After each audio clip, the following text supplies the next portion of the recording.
Well, back home, Aretha Franklin says what one website published about her and Patti LaBelle goes beyond disrespect. In fact, she's filed a lawsuit over a news story the authors intended as a joke, but some people believed it was real. Our Sean Lay joins us now live with the reason that Aretha is not amused, is she?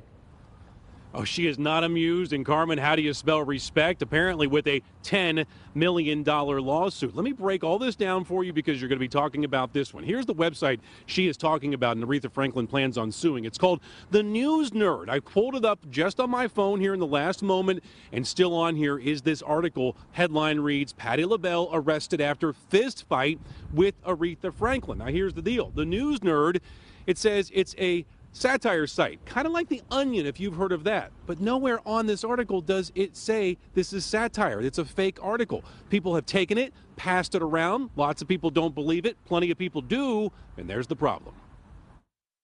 The headline is still right there on the front page of the website, The News Nerd. Patti LaBelle arrested after fight with Aretha Franklin. The site is satire, and the story details a made-up but wild fight between the Queen of Soul and LaBelle in Atlanta March 20th.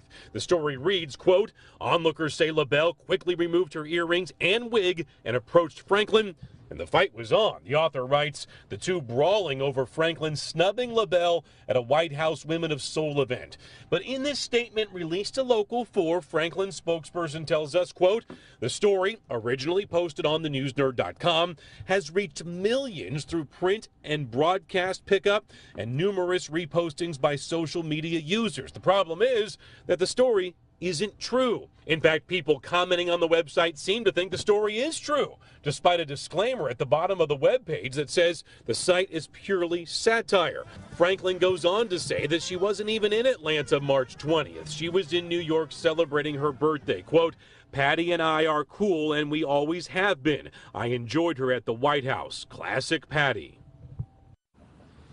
All right, back here live. So it appears that Aretha Franklin has not yet filed this lawsuit. We at Local 4 have been trying to get a hold of people at this News Nerd website. It's based down in Atlanta, Carmen. So far, we've been unable to get a hold of them. That'll be the next part of this story. Back to you. All right. I wonder what Patti LaBelle has to say about that. All right. Thank you, Sean.